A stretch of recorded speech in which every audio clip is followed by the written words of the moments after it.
Pak Bambang Pranoto, terima kasih sekali. Anda saya tahu sibuk sekali dan barusan Dirgahayu 70.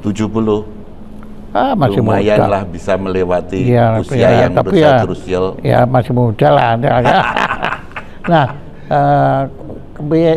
saya sudah lama mendengar nama Anda, tapi terus terang dalam bidang perjamuan itu dulu nama kutus yang belakangan berubah menjadi sanga-sanga.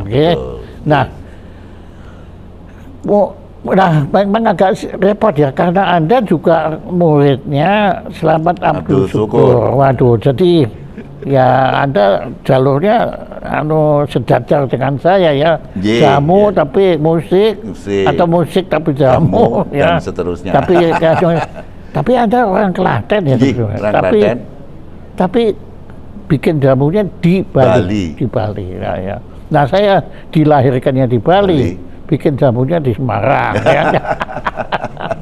Ya, memang kita ini semua punya garis hidup sendiri-sendiri, Pak Bambang. Nah, mungkin mulai dulu kita nanti biasanya wawancara saya loncat-loncat Pak ya, tapi yang nggak ada konsepnya. Seperti hidup ini kan.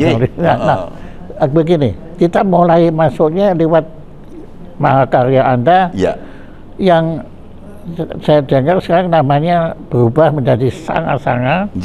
Dan saya baru tahu kalau itu sanga-sanga itu ternyata matematika Sanskerta ya. 99 ya, bukan main. Sanskerta? Iya. Bukan Pali ya? Bukan. Hebat. Monggo, tolong Anda masuknya lewat situ dulu. Nanti musiknya akan keluar sendiri nanti. Iya, betul. Silakan Pak Bambang. Begini, saya tidak punya pikiran bahwa saya mau bikin jamu. Jadi sepanjang muda saya ini jadi profesional, kerja di Philips Eindhoven, ya. Jadi di Philips Eindhoven-nya? Ya, betul. Di Belanda? Ya, sebelumnya di Jakarta, tapi dipromosikan akhirnya di Eindhoven. Oh, nggak main-main loh Pak. Betul. Saya tahu itu. Kalau kerja di Philips mungkin tapi kalau sampai Anda diboyong ke Eindhoven, pasti ada sesuatunya. Betul. Nah, kenapa Anda sampai diboyong ke sana? Karena mereka menjuluki saya Midas. Midas? Ya. Apa yang Anda pegang menjadi emas. Sementara mereka problem dalam penjualan Philips.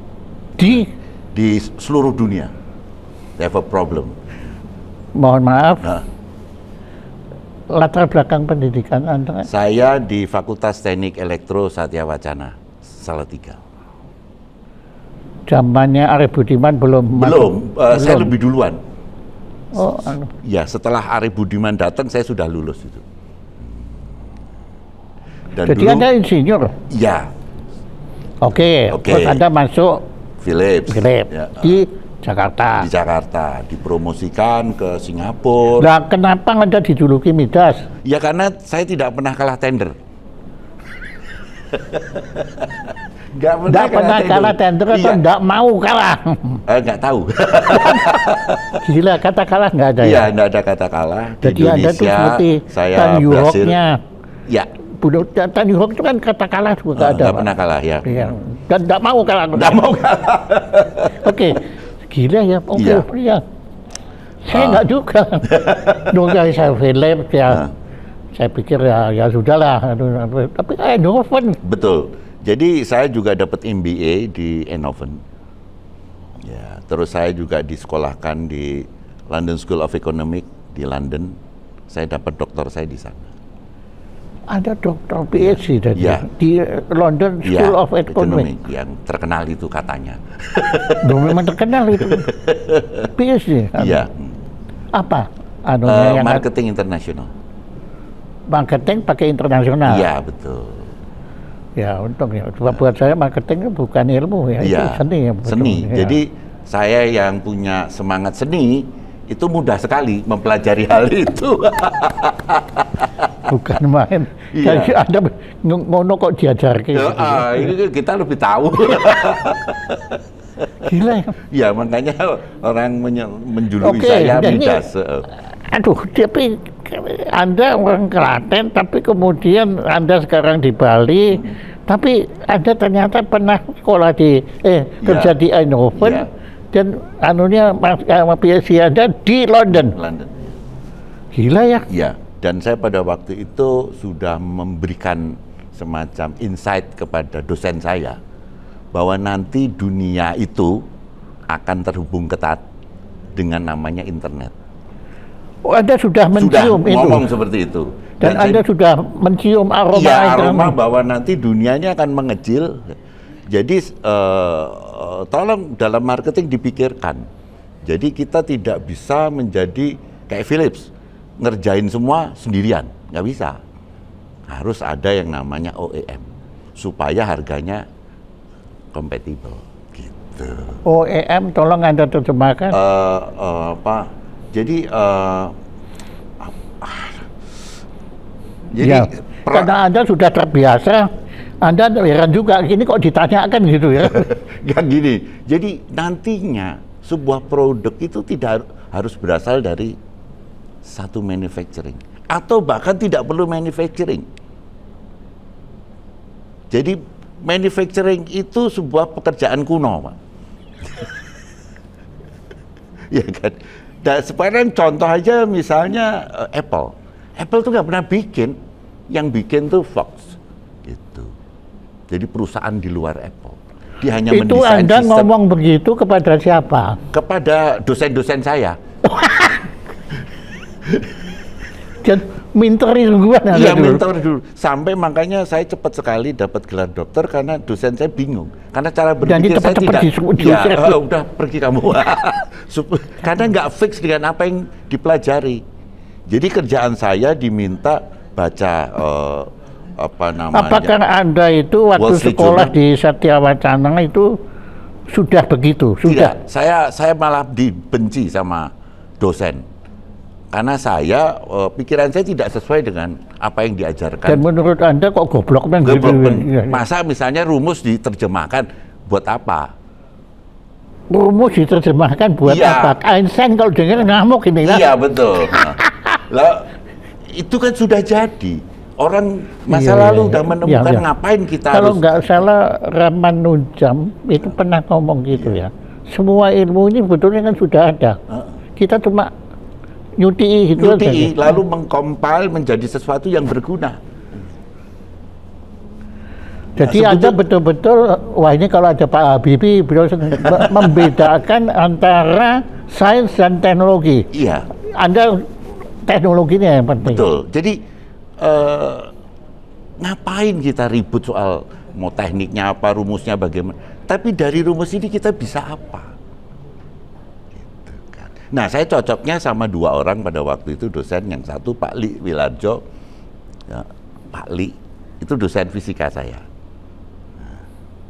yang kandidat Nobel, ya beliau ngajar di kita MIT dulunya.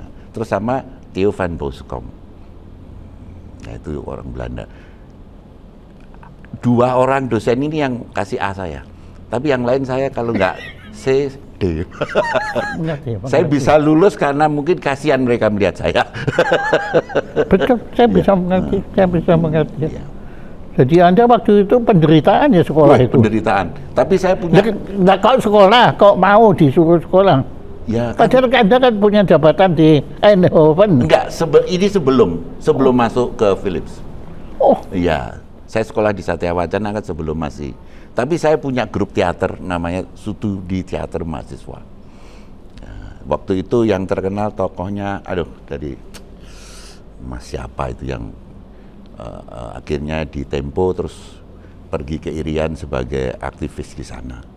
Jadi bikin teater. Bukan Nanorian yang Bukan. Aduh, namanya lupa saya. Nah, kami STM ini satu-satunya organisasi mahasiswa yang berani datangkan Mas Willy. Waktu itu Mas Willy nggak bisa show di mana-mana. Iya. Kecuali di Satya Wacana. Ada yang datang? Ya. Rupanya itu tahun berapa, Pak? 70-an, 76, 77. Oh, yang waktu saya juga pernah mau datangkan Mas Willy juga, tapi gagal. Waktu itu karena kerusuhan atau apa? Iya betul, izinnya susah. Nah kami berani, gitu. Jadi Mas Willy itu kalau sudah kehabisan uang untuk bayar apa namanya, kan mereka tuh nggak dapat pendapatan kecuali main. Nah itu saya undang main supaya bisa bayar makanannya anak-anak. Itu Anda masih sekolah di Satya Wacana. Belum PhD? Belum. Saya juga punya grup musik, satu grup rock namanya Rectifier, lalu grup akustik yang namanya Prospect. Anda pegang? Nyanyi. Gitu. Dan Anda kenal Eros Jawat? Kenal-kenalan, Mas. Gitu. Tidak satu habitat kan. Saya habitatnya kan bengkel teater, teman-teman bengkel teater seperti Sawung Jabu, Iwan Fals dan sebagainya. Habitatnya lain dengan Mas Eros. Dan sama gilanya kan sebetulnya. Ya, mungkin. Saya ibaratnya listrik itu kutubnya sama. Betul. Dan kan? saya salah satu penggemar karya Badai Pasti Berlalu itu ya. Satu untuk film itu. Saya orang yang sangat menyukai. Di samping karyanya Mas Guruh, apa namanya judulnya tuh. Karena ada dua yang karya yang saya sangat kagumi. Punya Mas Guruh sama punyanya Mas Eros. Pada gila kan? Ya, oke. Terus Anda kemudian lulus, saya kerja di Philips. Mulai dari level. Itu riwayatnya Anda kerja di Philips gimana? Ya, saya kan bingung kerja di Semarang terus terang. Saya kerja serabutan. Jadi ngajar SMP, SMA, bimbingan tes, penyiar radio. Radio Veritas kalau.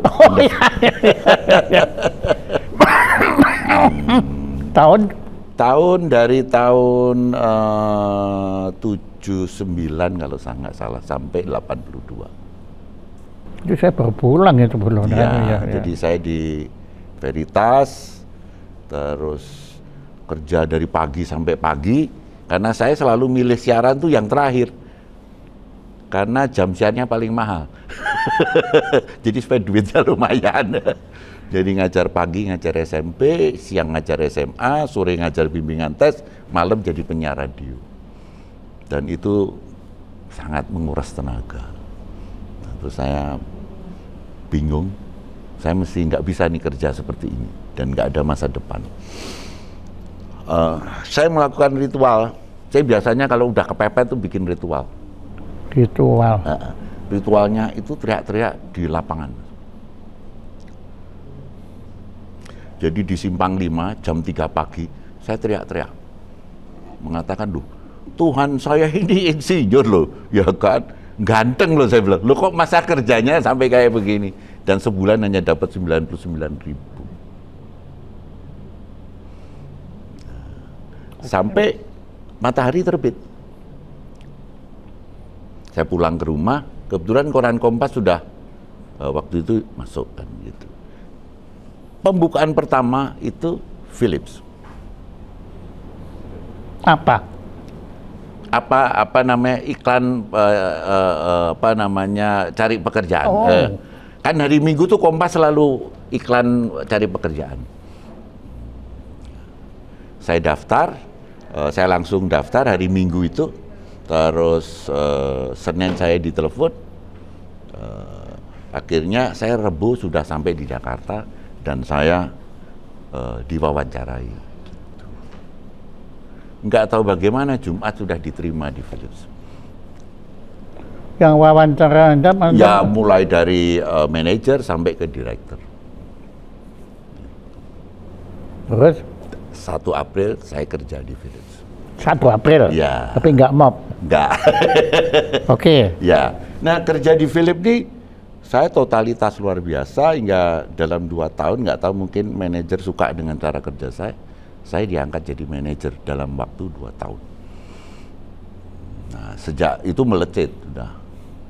menang tender di mana-mana.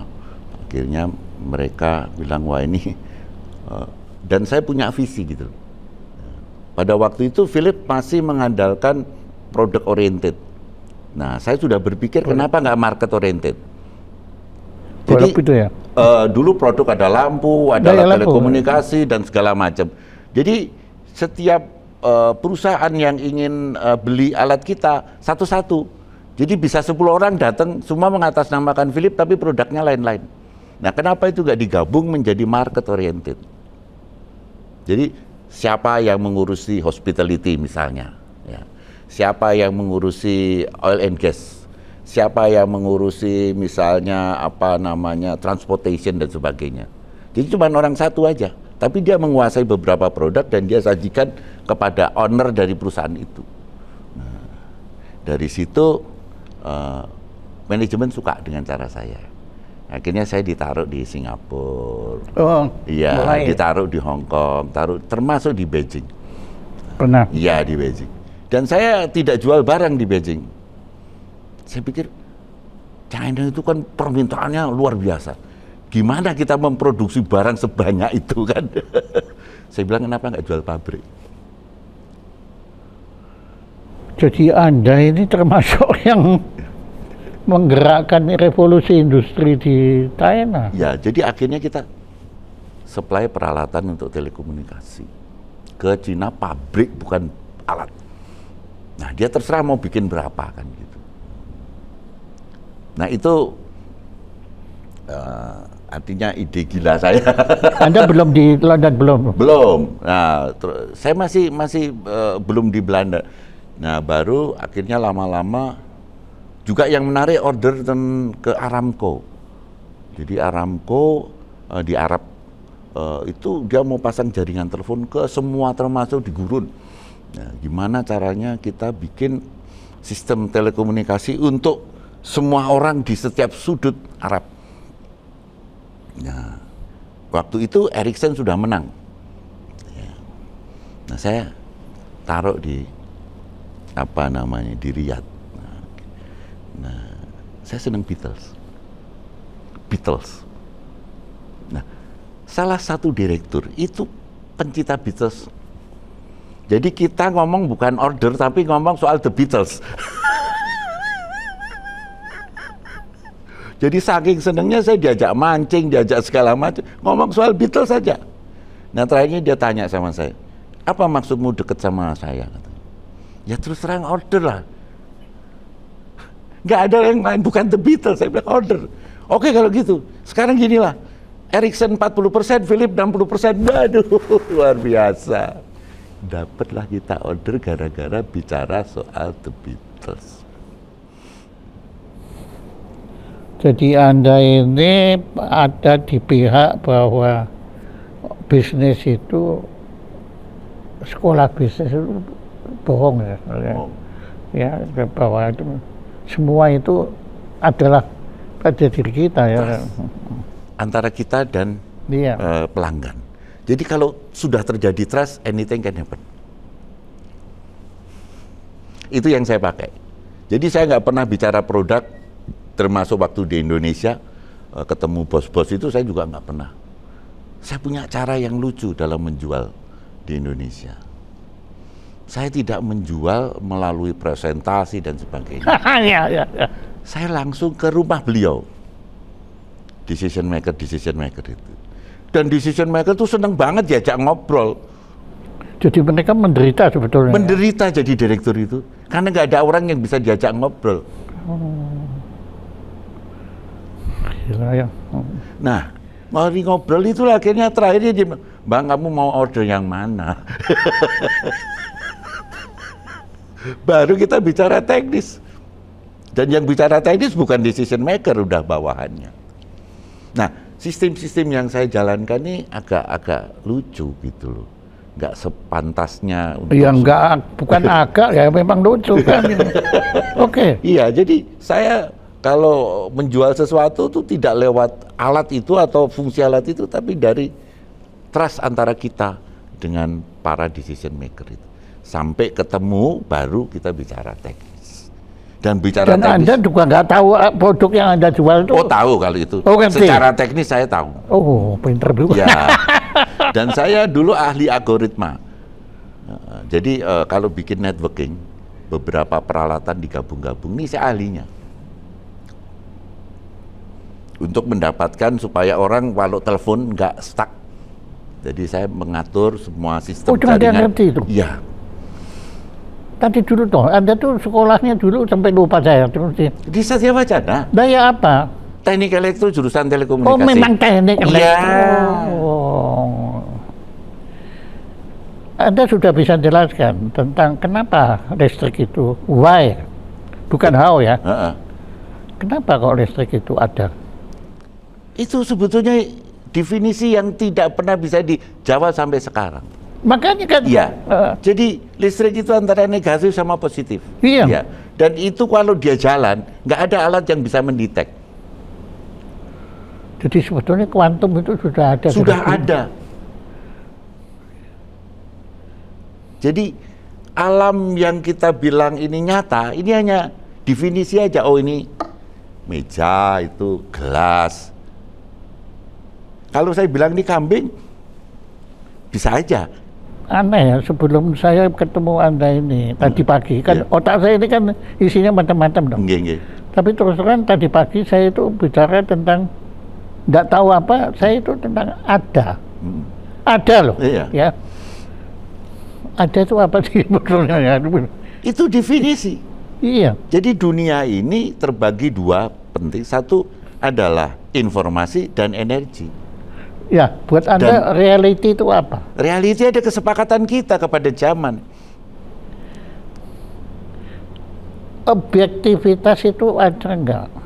Tidak ada, karena semua orang punya memandang sesuatu dengan cara masing-masing. Ya, jadi kita tidak ada objektivitas. Tidak apa-apa, kalau saya ketemu orang yang saya tidak perlu takut dikata gila ya. Oh, karena gila tidak gila itu ya, interpretasi orang lain, bukan, dan itu nggak ada urusannya sama kita. Ya kan, mau terkenal, tidak terkenal, kaya atau miskin, itu interpretasi orang lain. Ya kan, kaya karena bank bilang kamu punya uang X. Iya, punya uang. Ya, saya bilang kaya kenapa? Apa yang saya butuhkan saya bisa beli. Walaupun itu mungkin kalau di bank itu tidak kaya. Kalau semua kebutuhan saya bisa mampu beli, kan saya kaya. Iya. Tapi kaya menurut saya. Gitu. Jadi semua ini kita bersama-sama nih. Oke, balik lagi ke Anda di Beijing waktu itu ya. Ya, jadi pokoknya saya jual dengan cara yang aneh sampai akhirnya saya ditarik di head office untuk membantu penjualan mereka. Langsung. Nah ini menimbulkan masalah. Ya. Karena saya masih muda, gaya saya tidak seperti seorang eksekutif, celana saya jeans, nggak pernah mau pakai dasi, baju saya itu kalau sudah jam 9 keluar dari celana, terus ngerokok saya yang luar biasa. Ada perokok? Perokok. Sampai sekarang? Sampai hari ini, gitu.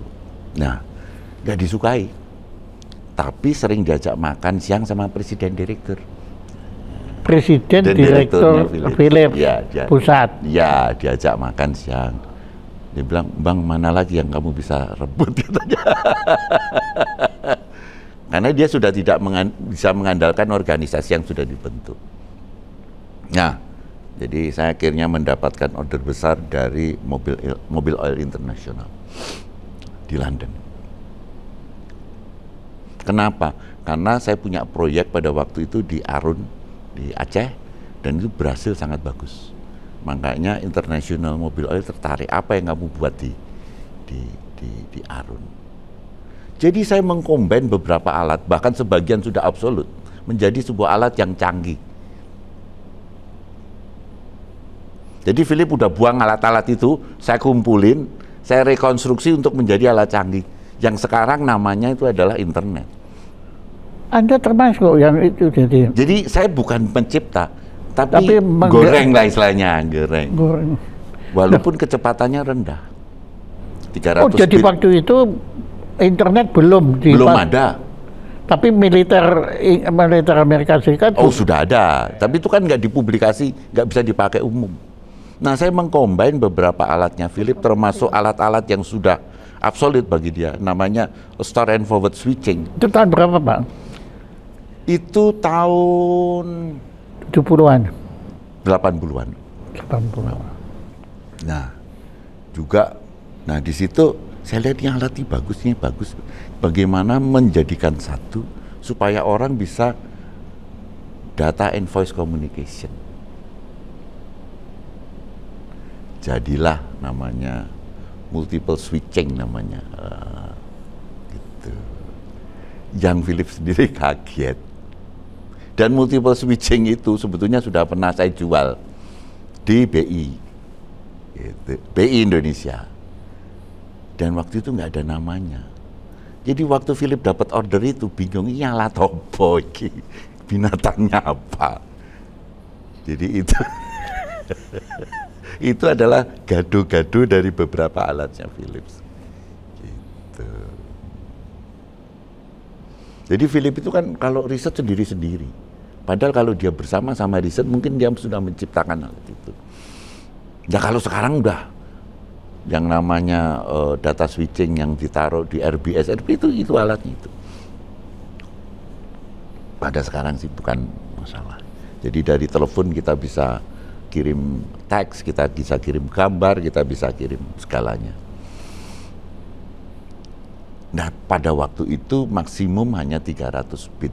Itu sampai di teks saja. Ya kayak SMS gitu. Tapi untuk orang pada waktu itu udah luar biasa. Iya. Karena seperti surat-surat rahasia kan nggak boleh ke operator. Kalau dulu kan pakai telex harus jatuh ke operator, baru operator kasih ke bos. Ini bisa antara bos dan bos. Misalnya penggantian pegawai atau mengatakan bahwa hasil minyak mereka berapa gitu. Kan saya spesialis di oil and gas. Jadi itu rahasia-rahasia itu bisa langsung. Gitu. Nah, ini sudah ada alatnya, cuman dia berdiri sendiri-sendiri. Nah, ini tinggal digabungkan dan apa yang sekarang terjadi, kenapa bisa cepat? Karena memori sekarang makin kecil. Dulu tuh paling gede 500 mega. Paling gede itu. Terus kecepatannya dulu rendah. Nah, sekarang sudah giga mainnya. Gitu. Jadi alat-alat yang sekarang ada ini sebetulnya bukan alat baru, tapi merupakan transformasi dari alat lama diperkecil dan dipercepat. Itu aja konsepnya. Anda pernah ketemu Habibie belum? Saya pernah waktu itu di telekomunikasi dunia, saya itu membawakan makalah tentang digitalisasi Indonesia. Oke. Itu Habibie standing ovation. Makanya kan kalau dia dengar gini kan. Dan saya kalau ketemu Pak Habibie udah, wah aku mau. Saya disuruh main ke kantornya nggak pernah mau. Saya punya adat jelek, tidak mau dipanggil sama orang pemerintahan. Untung saya bukan orang pemerintah. Ya, karena saya memang tidak suka dengan government itu, nggak suka saya. Ya, terus terang anaknya Mas Willy lah. Filosofinya kebebasan gitu. Nah, saya kalau ketemu ya nggak sengaja, kebetulan di pameran di Jerman atau di mana. Nggak pernah. Begini, saya melihat Pak Habibie itu punya suatu keunggulan juga. Dia itu bisa menghargai karya orang lain. Betul. Itu kelebihan Pak Habibie. Nah, Anda pernah nggak ditawarin? Standing ovation. Itu oke, ya, tapi nggak terus nggak ini. Sebetulnya ada dulu asistennya Pak siapa ya? Yang jadi menteri itu? Ya, Pak. Iya, namanya itu harusnya konteks saya mungkin karena beliau sibuk dan mungkin juga bukan geng dia kan. Gitu. Malah disingkirkan. Ya, itulah. Ya, atau waktu itu karena Orba. Iya, betul. Sangat-sangat harus geng-gengan. Iya. Jadi saya juga tidak tertarik. Oke, nah kemudian Anda kok bisa ke London? Saya jualan ke London. Nah, tapi kok bisa sampai sekolah di? Itu karena lihat sepak terjang saya, Philip mensekolahkan saya. Gitu. Jadi bukan biaya sendiri, saya disekolahkan. Untuk mikir lebih jauh lagi katanya. Jadi Cuman kan Philip waktu itu sedang sunset ya. Nah akhirnya di tahun 93 karena keadaan tidak kondusif, perusahaan sudah sunset dan sebagainya, dan saya tidak diapresiasi sama rekan-rekan manajer lain, saya quit, saya keluar. Kemudian Anda kembali ke Indonesia? Enggak, dicegat sama perusahaan Perancis. Apa? Ada perusahaan Matra Communication namanya. Oh, Communication. Iya, Matra Communication. Akhirnya saya diminta untuk kerja di Paris. Wah, seneng banget saya. Bisa nonton pameran lukisan mana-mana. Tahun berapa itu, Pak? Itu saya dari 93 sampai 95. Oke, 93 sampai 95. Nah, perusahaan itu sudah 8 tahun nggak bisa jualan. Sudah 8 tahun dibuat tapi tidak bisa jualan. Ada masuk? Masuk. 6 bulan pabrik hands up. Ordernya banyak banget.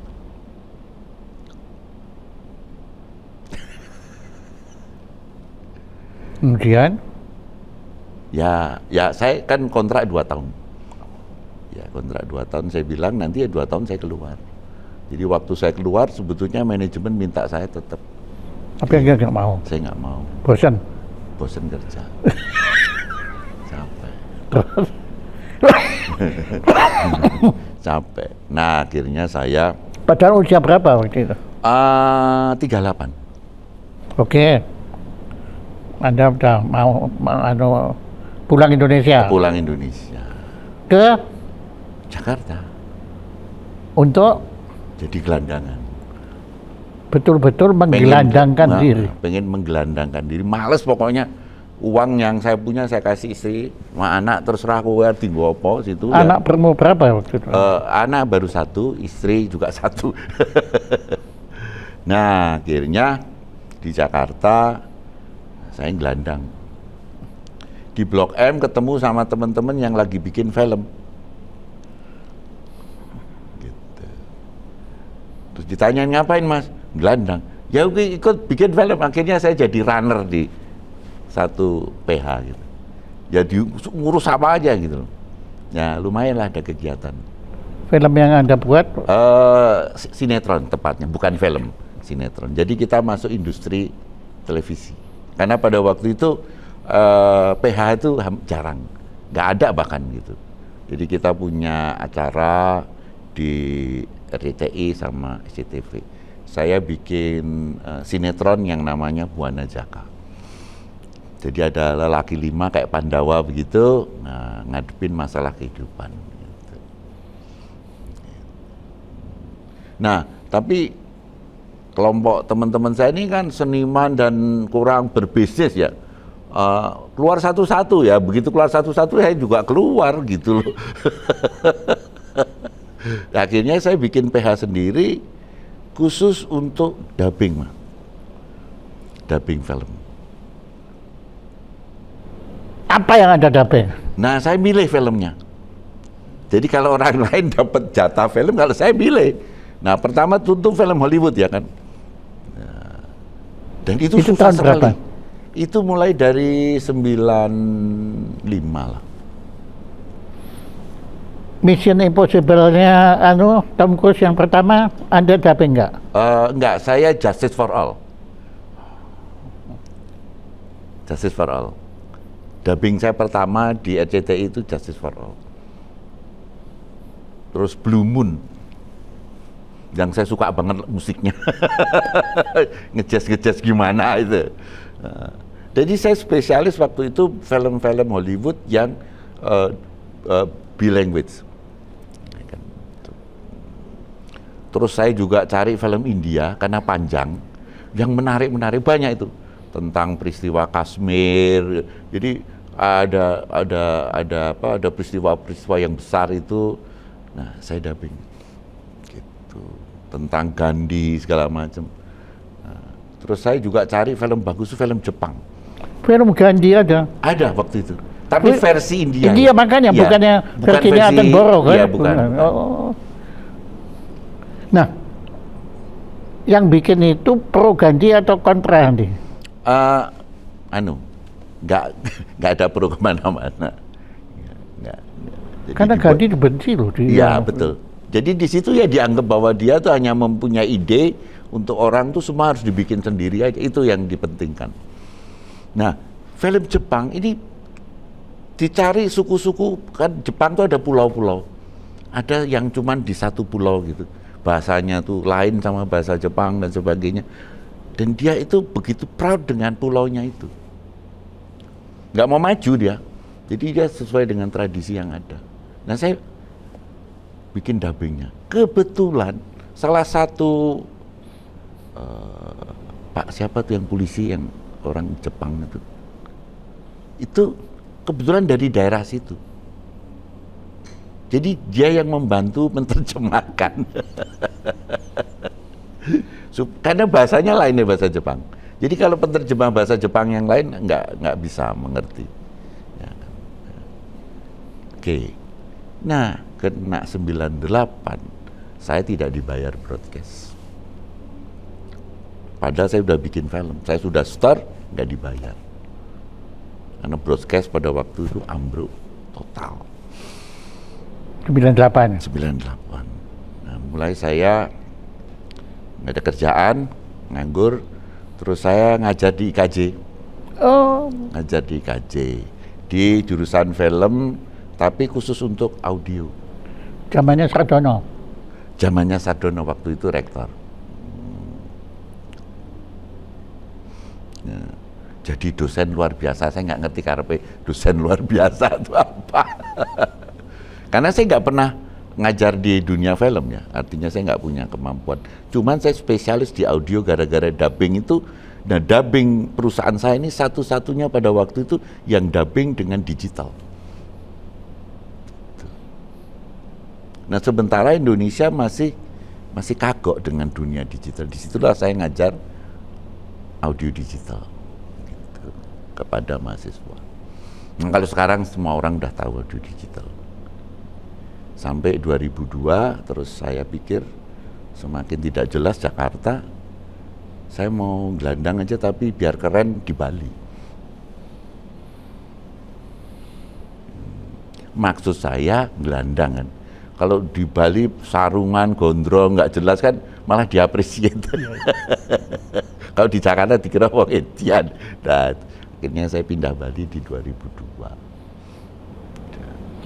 Kemudian saya bikin warung kecil. Warung, rumah makan lah, dengan cuma 40 kursi. Apa jualan makanan apa? Indonesia. Jadi saya menginterpretasi ayamnya Malang dicampur dengan ayam panggangnya Klaten, kombinasi. Itu. Terus saya juga membuat interpretasi mengenai bebek. Bebek di Bali itu kan baunya masih keras, bau bebeknya. Padahal bebek itu kan jadi menu utama kalau kita pergi ke Bali itu makan bebek, terutama di Ubud ya. Tapi baunya kan keras sekali. Nah, saya menginterpretasi bebeknya supaya baunya wangi. Dengan rempah-rempah. Jadi Anda betul-betul manusia Renaissance, nggak ada seni itu semua seni. Ya semua gitu, bisa. Jadi saya percaya dengan seniman zaman dulu yang bisa semuanya. Iya. Matematik tahu, musik tahu. Iya, jadi Omar Khayyam. Iya, seperti orang yang memang seluruhnya ya empuh lah istilahnya zaman. Iya, dulu nggak ada ya. Kan kamu apa spesialis apa? Apa? Ya, wah, gila. Nah, jadi akhirnya restoran saya itu terkenal, tapi bukan untuk orang Indonesia. Maksud saya sih sebetulnya jual untuk lokal ya. Tapi yang datang orang Perancis. Dan hanya orang Perancis tamu saya. Hanya orang Perancis. Kok bisa mereka terseleksi begitu? Ya nggak tahu. Nasib aja gitu. Anda percaya nasib ya? Saya percaya dengan bahwa kalau saya melakukan sesuatu yang unik dan bagus, nanti ketemu encon nih istilahnya, encon. Ketemu gitu. Kita ini dunia yang terhubung. Di mana-mana kita terhubung. Kita nggak tahu mau ketemu sama siapa. Tapi kalau kita punya uniqueness, ini nanti yang butuh akan nempel dengan sendirinya. Gitu. Ya. Oke, terus. Ya. Nah, dari situ tamunya banyak gitu dan banyak anak-anak. Nah, mereka tidak mau makan nasi, maunya kentang, french fries. Nah, malam-malam itu saya pulang dari supermarket bawa kentang banyak. Dari rumah ke jalan itu 152 meter dan menyusuri kali irigasi. Di situ kejeblos bawa kentang. Kejeblos tapi cuma satu kaki. Jadi kaki satunya di atas, kaki satunya di bawah.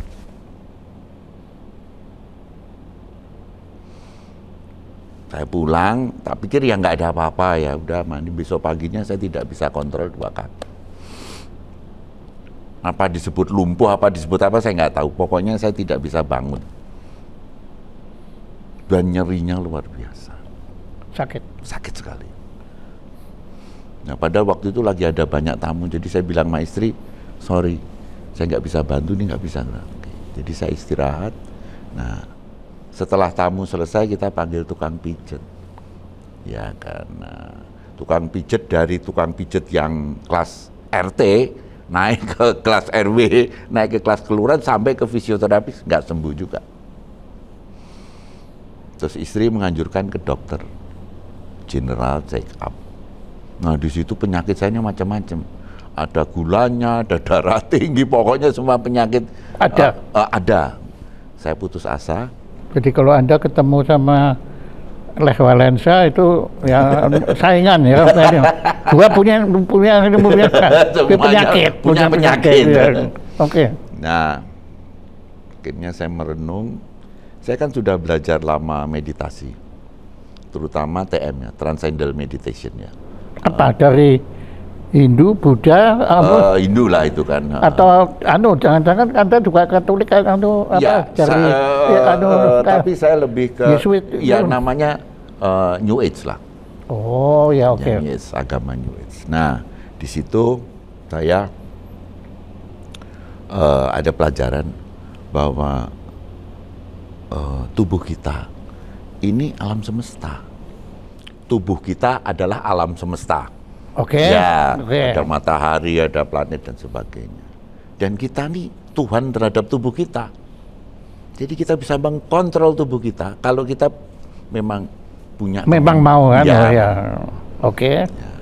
Nah, dari situlah saya mulai istilahnya bukan maju tapi atret. Jadi kayak mobil tuh atret ke belakang dan mulai mempelajari tubuh saya. Nah, nggak tahu bagaimana di saat saya atret itu kok yang datang leluhur.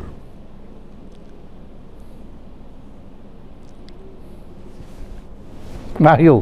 Ya nggak tahu. Apa nanti kalau disebut wahyu nanti dari nabi ya.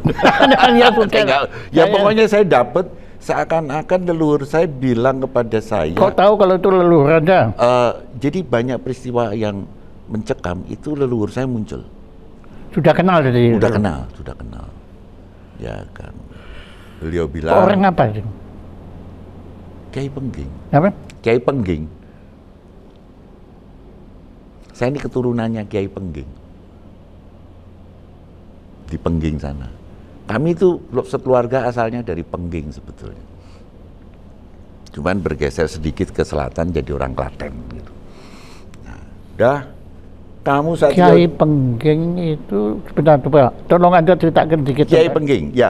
Jadi Kiai Pengging itu ada sepuh sama yang muda. Jadi Kiai Pengging sepuh itu mantunya Brawijaya V. Brawijaya V punya putri yang tertua. Brawijaya V itu yang terakhir ya? Yang terakhir. Itu putri yang tertua. Itu married sama Kiai Pengging sepuh. Kiai Pengging itu orang mana? Pengging itu dulu kabupaten di antara Boyolali dan Salatiga.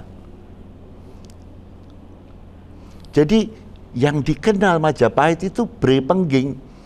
Pengging. Iya, jadi Pengging itu kok sudah jadi desa yang besar, dan semua keturunan daripada. Kalau sekarang namanya apa? Pengging tetap, masih Pengging. masih. Loh, dari Boyolali sama Salatiga. Di antara Salatiga. Nah itu lewat mana? Lewat gunung? Jalan raya. Ada ya? Ada. Dan terkenal dengan tempat pemandian Pengging. Oke. Ya, terus apa? Maaf ya, karena saya nggak Jadi Kiai Pengging Sepuh adalah mantu dari Brawijaya V, melahirkan 3 anak, Kebu Kenongo, Kebu Kanigoro, sama yang terakhir ini namanya Kebu siapa nggak tahu, saya lupa. Nah, yang Kebu Kanigoro tidak mau urusan pemerintahan. Beliau bertapa di Gunung Merapi, di bawah yang kalau Merapi meletus nggak pernah kena. Ada bukit yang nggak pernah. Nah, yang kedua ini adalah Kiai Pengging yang dia meneruskan kerajaan ayahnya.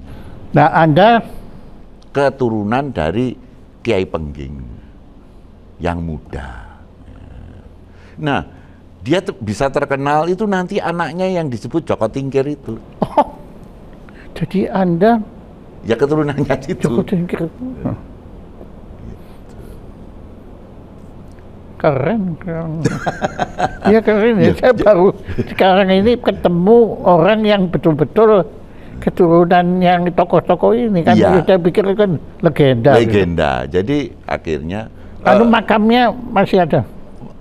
Kiai Pengging ini kan jadi waktu peristiwa Majapahit diserbu Raden Patah, kan Kiai Pengging disuruh menghadap Raden Patah. Tapi Kiai Pengging nggak mau, lu secara darah saya lebih tinggi dari kamu loh. Raden Patah itu kan anak selir, lah saya putu, nggak mau menghadap. Terus perang, terbunuh lah Kiai Pengging. Waktu terbunuh tuh punya anak kecil, dilarikan ke Tingkir anaknya itu. Nah begitu mayatnya dibawa ke masjid Demak, disembahyangi di sana, dibuka jadi manggar. Moksa. Bunga jadi bunga kelapa. Ternyata beliau tidak moksa. Beliau ke Bali. Gitu. Yang ke Bali itu siapa? Arwahnya beliau. Nah di Bali itu. Di Bali itu beliau berastana lah, bertempat di namanya Puro Gelap. Jadi di luar Besaki itu ada Puro Gelap namanya, karena serba hitam warnanya. Ada. Dan itu raja-raja yang matinya tidak normal itu di sana semua. Ya, Anda ini mulai dari London School of Economics sampai ke Kiai Pengging ini. Iya, masuk akal gitu loh. Nah, jadi kenapa saya disuruh ke Bali, sebetulnya dipanggil Kiai. Karena nggak ada enconnya, nggak ada temennya, nggak ada anak buahnya yang memang bersama-sama beliau. Kan biasanya kalau keturunan tuh harus ada yang nyungsung lah, istilahnya orang Bali itu nyungsungnya. Kawitan tuh kan harus ada yang nyungsung gitu loh. Gila ya. Iya, makanya saya disuruh ke Bali. Dikasih tempat, dikasih rezeki dan sebagainya supaya berteman. Makanya rumah saya itu lucunya ada padmesana. Dan saya waktu bangun rumah itu kok tahu-tahu nyuruh tukangnya bikin padmesana, Pak. Loh, Bapak kan Katolik, ngapain bikin padmesana? Pokoknya saya kepengen dibikinin padmesana. Nah, beliau sekarang melinggih di padmesana saya. Ada.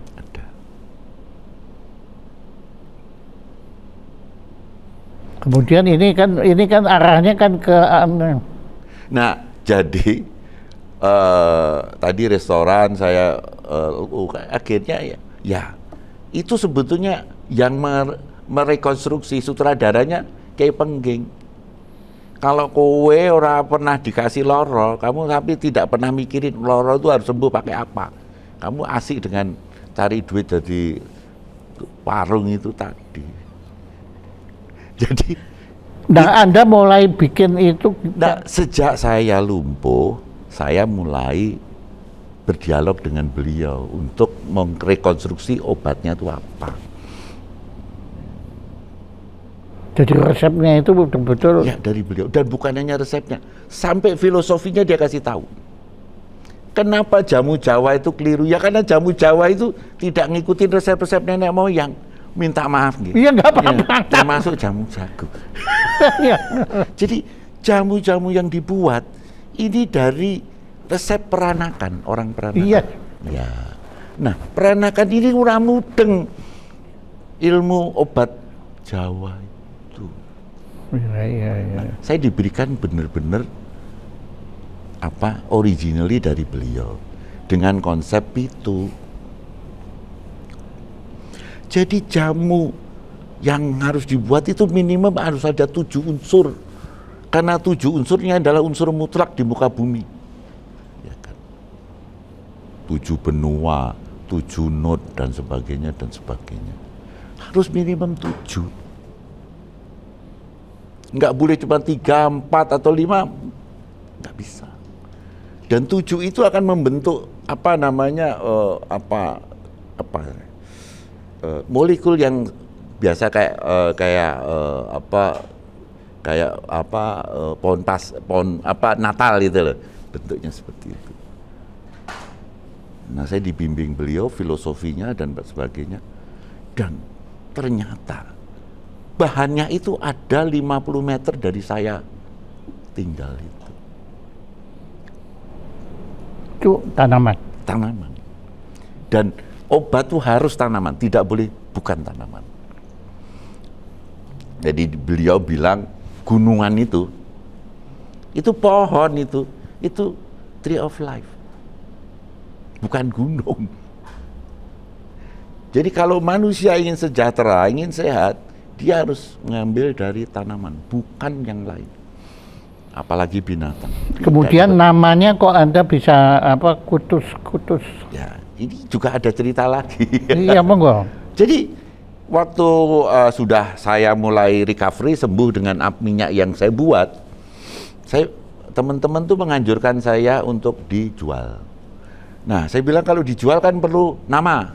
Nah, bingung itu saya cari nama. Nah, suatu hari bersama-sama teman Jogja, pergilah saya ke Tirta Ampul, ke tempat mandi. Iya. Turun dari mobil tuh ada yang nepok laut. Pakai bahasa Bali, kasih nama kutus-kutus. Segera kerjakan, kasih nama kutus-kutus. Lah saya kan orang Jawa, nggak ngerti kutus-kutus itu apa. Nah, setelah saya cari-cari, 88 gitu. Dan yang menarik, bahannya 7 kali 7, 49, mereknya 88. Udah kasih. Nah, akhirnya saya kasih nama kutus-kutus. Ada daftarkan nggak?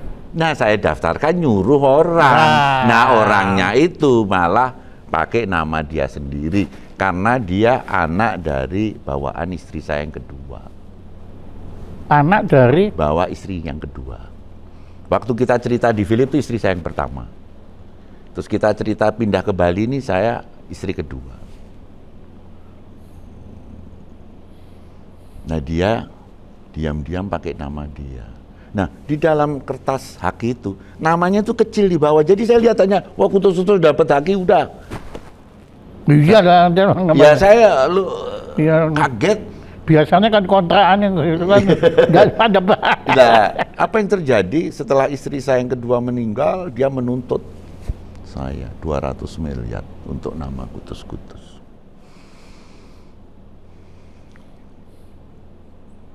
Ada serahkan udah PN? Enggak. Saya bikin merek lagi, transformasi. Nah, yang bikin, tapi yang itu udah PN? Enggak, saya nggak mau. Enggak, itu karena tetap itu legacy. Akhirnya saya tuntut lewat pengadilan, tanggal 16 April kemarin pengadilan Surabaya membalikan nama kutus-kutus ke saya. Sudah kembalikan? Sudah dikembalikan, tapi dia tetap ngeyel. Ternyata dia pinter dia. Daftar, satu, terus dia daftar lagi. Jadi kutus-kutus itu didaftarkan berkali-kali. Yang satu ini kita beres, yang ini nggak beres nih. Jadi kita mesti nuntut lagi. Jadi memang niatnya sudah luar biasa tuh anak itu. Gitu. Jenius ya. Jenius, ngapusi. Dan dia sekarang bikin produk kutus-kutus itu dijual. Saya itu kan punya langganan sate kambing di Pejompongan, ya, Pak Jono. Setiap saya makan itu di temboknya ada tulisan kutus-kutus itu. Itu yang dia jual ini ya? Iya, jual. Untungnya saya nggak pernah beli. Nanti kalau songo-songo lah. Itu. Nah, jadi kita sekarang dalam posisi pengadilan bahwa apa namanya kutus-kutus itu, sedangkan sangat-sangat okay, udah di hakinya kita udah urus bagus, semuanya kita urus bagus, sudah selesai. Gitu. Ada saya loncat ya sekarang ya. Ada produksinya, potensi produksinya cukup kuat. Cukup kuat. Kita punya pabrik sekarang. Ada di Bali. Terus kita bahkan sekarang kita mengembangkan tidak hanya minyak, tapi juga skincare. Ya, kan? Skincare. Skincare ini problemnya banyak skincare tapi pada maklon dan berbasis kepada barang kimia. Kita membuat skincare 100% dari herbal. Gitu. Nah, sejak istri saya meninggal Agustus 2021, terus saya married lagi dengan Bu Rifa di 2022. Tanggal 22 bulan 2 tahun 2022. Nah, kebetulan Bu Rifa ini manajer operasi dari BRI. Gitu. Jadi sangat pahamlah administrasi, hukum dan sebagainya. Nah, sekarang saya ini relatif hanya urusan memproduksi dan urusan administrasi dan semuanya saya serahkan Bu Rifa. Gitu. Dan saya sudah mulai tidak tertarik. Oh, Anda sudah mulai nggak tertarik? Ya. Ya. Jadi saya mulai intensif bahkan berkarya musik. Jadi setiap malam saya kalau bisa bikin satu komposisi. Apapun jadinya, saya mencoba untuk jadi finish dan saya taruh di SoundCloud. Sudah ada 600 lebih musik yang saya buat. Kalau dihitung dengan dulu sebelumnya saya di Reverb Nation, itu hampir 500-an. Jadi kalau 500 plus 600 sudah 1.100. Ya. Dan itu saya coba one shot, harus jadi. Nggak bisa besok pagi terus nggak. Jadi saya bikin harus selesai. Atau tidak dibikin sama sekali. Anda tetap penyanyi? Enggak, saya bikin instrumental. Instrumental. Nah, waktu kemarin ulang tahun yang ke-70 saya ambil teman-teman dari ISI Jogja untuk mencari yang menurut mereka bagus. Dan ada 9 karya dan itu ditransfer ke orkestra. Jadi kemarin ada orkestra musik saya 9 lagu. Gitu. Dilakukan oleh teman-teman dari ISI Jogja. Pertanggungan jawab saya umur 70. Tapi waktu itu karya Anda juga di bidang kesehatan ini juga Anda tampilkan kan? Oh iya, betul. Jadi terus terang saja kutus-kutus maupun sanga-sanga ini sudah dipakai atau kalau semua kedutaan besar Indonesia itu selalu membawa merek kita, gitu, ke sana, gitu. Bahkan ini yang sekarang kita diminta bikin pameran di Malaysia, di Kuala Lumpur, mewakili Indonesia, gitu. Dan ini sudah kemana-mana, gitu. Dan kami itu masuk Eropa, bukan masuk sekedar masuk, tapi saya beli kastil. Oh, kastil? Iya, saya beli. Iya, Karena iya. saya pikir kalau masuk di Eropa terus cuman sewa gedung, enggak. Nah ini beli kastil ini bikin geger. Di mana? Di Bambrugge. Di Bambrugge. Jadi selatan dari Amsterdam. Oh, Ya di Amsterdam Belanda kan ya. ada Iya, iya. highway. Nah itu nggak jauh dari highway itu, kastil itu. Tahun berapa? Bikinan tahun berapa? Bikinan tahun berapa? 16 sekian. 1645. Anda beli berapa? Maksudnya? Harganya? Nggak perlu disebutin. Hmm? Nanti tukang pajak datang. Ya. Oke. Ya. Dan saya beli merestorasi dulu tuh kastil dipecah-pecah. Nah, menjadi 3 bagian, nomor 7, nomor 8, nomor 9. Nah, saya pertama kali beli nomor 8 dan nomor 9. Nah, nomor 7 belum kita akuisisi, tapi itu kecil. Rencana Anda untuk ngibarin bendera merah putih. jadi Anda balas dendam. Balas dendam, makanya judul buku saya Mari Bung Rebut Kembali. Kan saya kesel sama itu bos-bos Philip itu, ya kan. Dulu saya diolah stupid kamu gini. Nah sekarang nih udah ya sebagian sih udah mati. Tapi kan kalau hidup pun rumahnya kecil-kecil Pak. Saya bisa beli kastil. Itu seluas 10 hektar. 10 hektar. Iya. Berapa? Ada danau, ada Belanda sungai. Wah. tanah tidak murah loh Pak. Iya betul. Tapi nggak usah dihitung. Iya. Itu dikasih Tuhan. Nggak apa-apa deh. Pak Adi Purnomo teman baik kok. Jadi itu juga nggak tahu gimana. Saya itu bersama 200 orang kutus-kutus waktu itu piknik ke Belanda, Belgia, Perancis, Inggris. Nah saat piknik itu karena di Belanda saya itu udah muak ya toh. Jadi saya itu jalan di depan Rijksmuseum itu kan ada gang-gang itu. Nah di situ ada tulisannya Maklar. Di sana kan tempat namanya Maklar. Hanya 2 kan. Kok ada rumah bagus? Saya tanya. Iya itu kastil. Kita memang jadi jual. ternyata mereka sendiri mereka nggak menghargai ya. Tidak menghargai. Iya. Karena biaya untuk maintenance terlalu mahal. Motong rumput aja udah 4.000 sampai 6.000. Ini Anda sementara ini yang motong? Yang motong saya panggil teman-teman Indonesia yang gelap tak suruh. Kan kasihan mereka di sana nggak ada kerjaan. Iya. Yang gelap itu. Ya kita ngumpet-ngumpet lah dikit lah.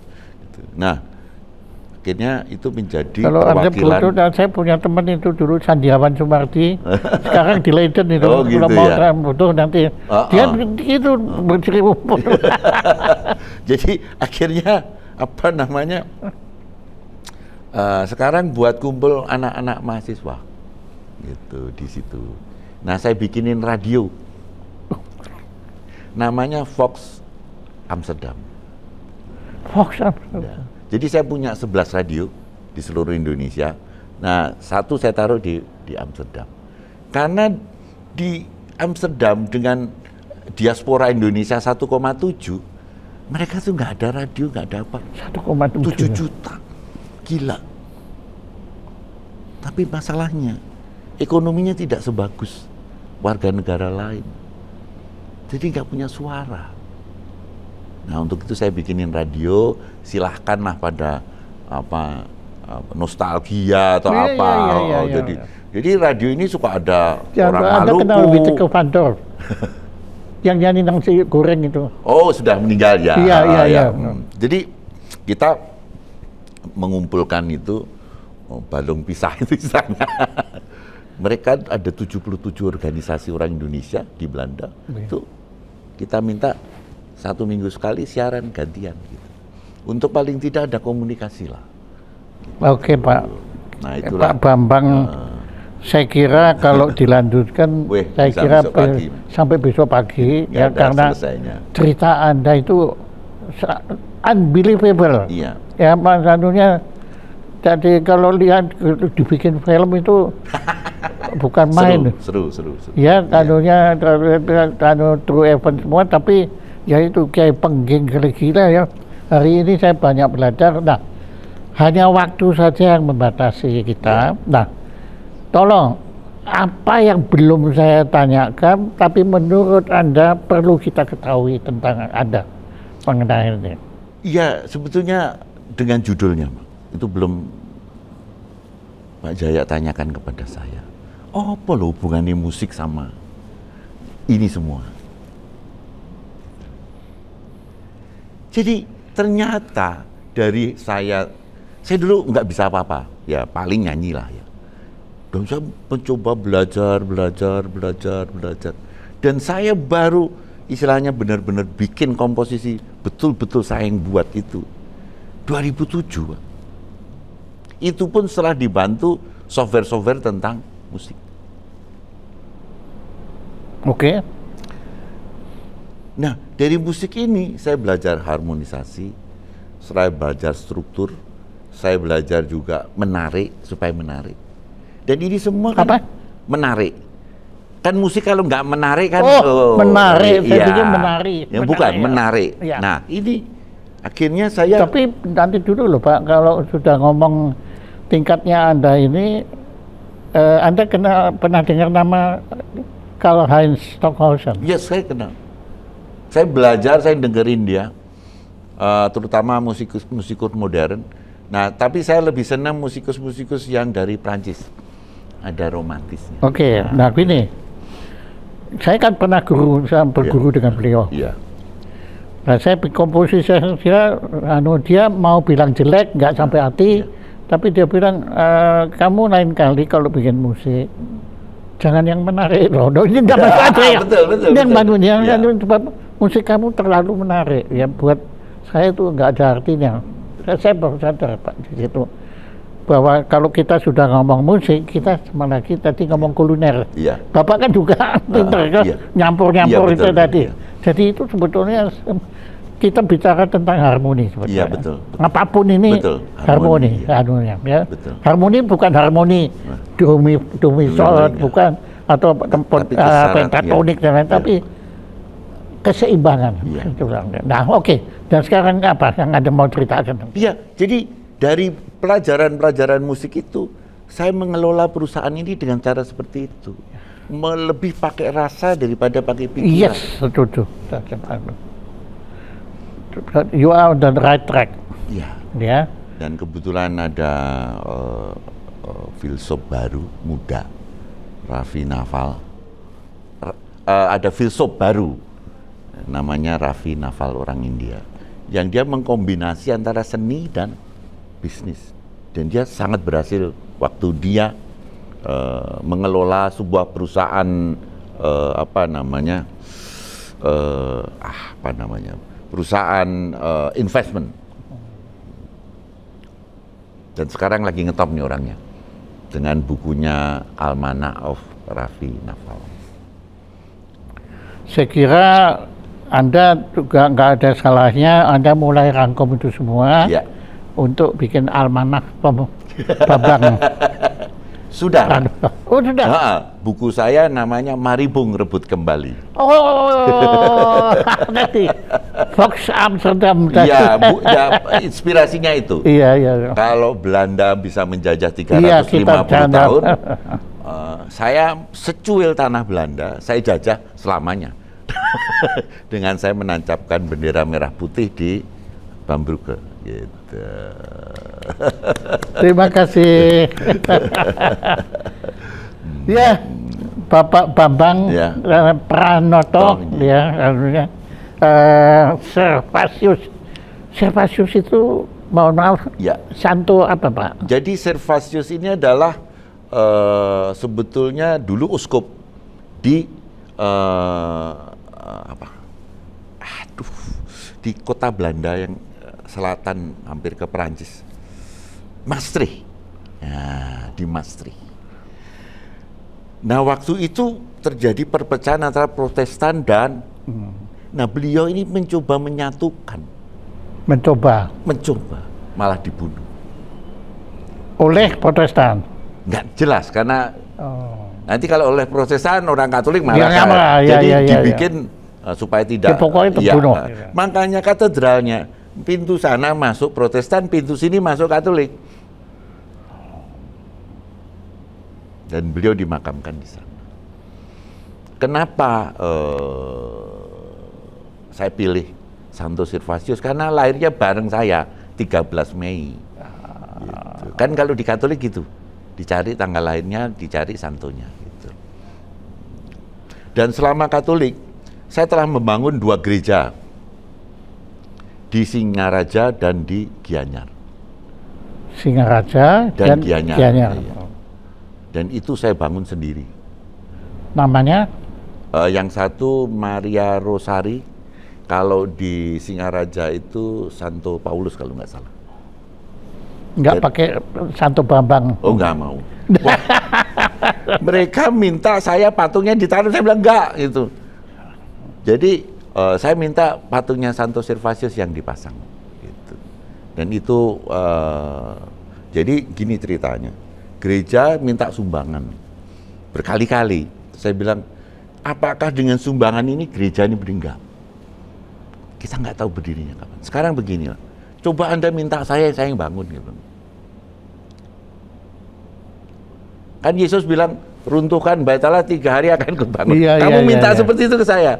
Dan saya nggak tahu bagaimana punya kekuatan itu, dan akhirnya saya berhasil menyelesaikan gereja itu bukan dengan panitia pendirian gereja, tapi dengan kontraktor, Pak. Ya kan, yang bangun gereja kan kontraktor, bukan panitia pendirian gereja. Gitu. Nah, jadi nggak pakai makelar. Dan sejak gereja yang kedua berdiri, karena saya married dengan Bu Rifa, saya mualaf. Terima kasih. Ya, seperti itulah ceritanya. Terima kasih. Ini ada sedikit kenang-kenangan, ini melengkapi memori Anda. Ya. Ini adalah ucapan terima kasih kepada Servatius Bambang Pranoto yang telah berkenan menjadi narasumber dengan tema musik sebagai latihan manajemen dan seni improvement. Perlu saya lengkapi, Pak. Ada pernah dengar Leibniz? Nggak pernah ya? Nggak apa-apa.